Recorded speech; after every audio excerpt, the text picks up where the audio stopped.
This next story came from a community meeting that we had in the Islandview neighborhood in Detroit, along with our partners at CDAD, which stands for Community Development Advocates of Detroit. Several people talked to us about the concept of neighboring and how connecting with the people they live around makes them feel safer and makes them feel more invested in what's happening on their street and where they live. So where is that neighboring happening? We found it at a new coffee shop and laundromat that also acts as a free community gathering space.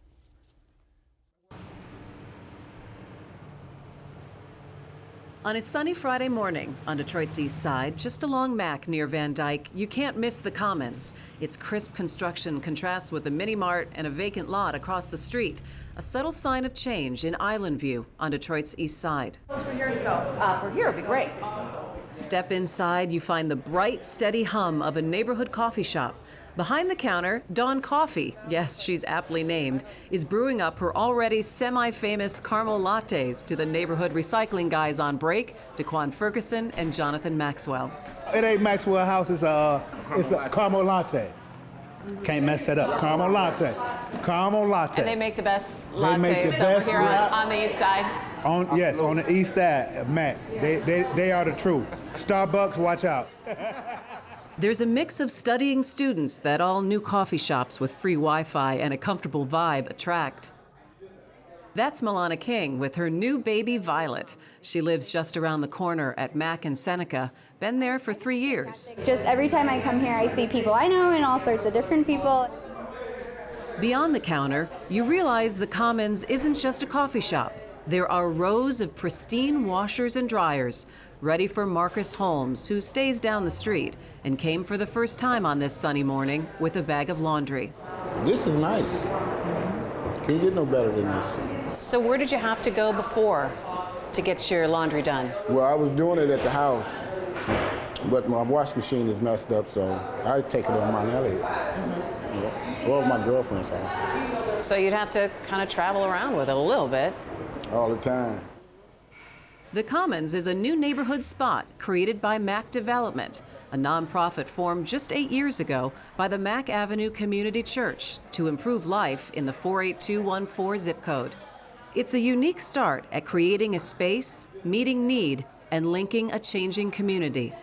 We're running a big experiment. If we're honest, and we're taking a risk on behalf of our people and saying, hey, one of the things, we think people really want to come together.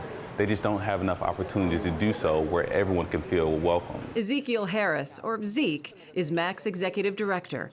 He explained how Mack members went door to door in the Islandview neighborhood to ask people what they'd like to see in this space. Asking people actually, what do you want here? Instead of kind of coming doing that top-down approach where we tell people what they need. We're like, no. We know in the long run, everything that we do will be more successful based off of talking to people. And so they said, okay, a coffee shop, that's something that, I mean, everyone can get behind. But then putting in a combination laundromat, but that was really out of need. Yeah, you know, it was funny because I think there was a bunch of different conversations that were had that led us here to where someone was like, hey, why don't we put them together?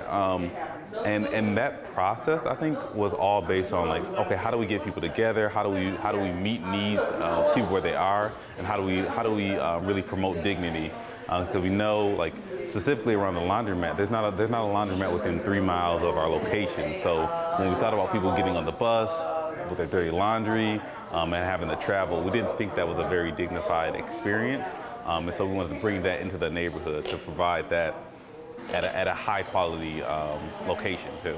The building, originally bought with $500, ended up with a $1.5 million renovation thanks to fundraising and donations.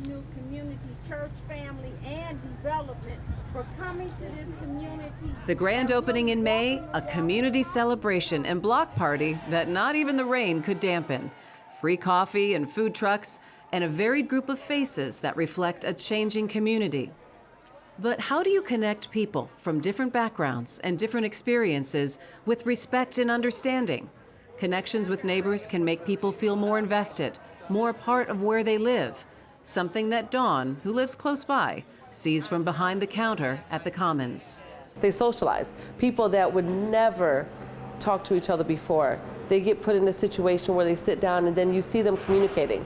And then you hear them say, oh, well, I've lived over here for 30 years. And they're like, well, I've lived over here on this side of Mac for 20-some years. And they've lived 6, 7 blocks from each other. They've never met. So Dawn, explain to me then how that makes a community stronger when you have that kind of connection. Because if everybody, Detroit is made up of so many pockets.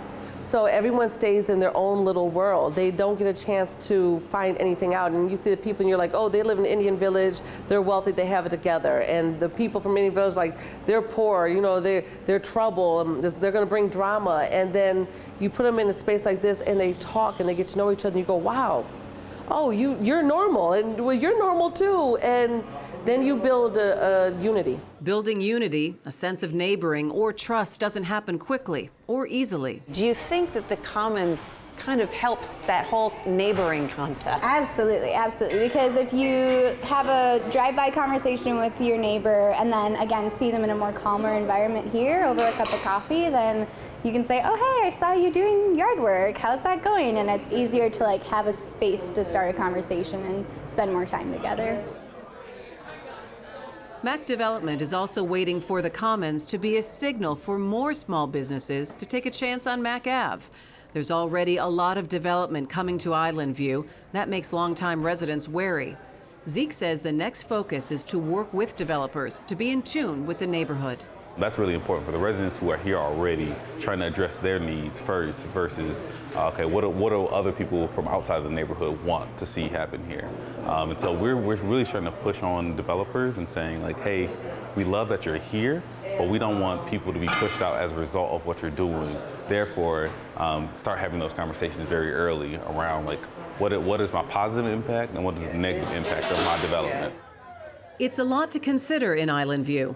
But as Zeke said, an experiment worth watching for other neighborhoods around the city as well.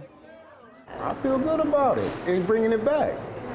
Like I said, it's about time. It's about time they bring the Detroit back. I love it. I'm proud of it.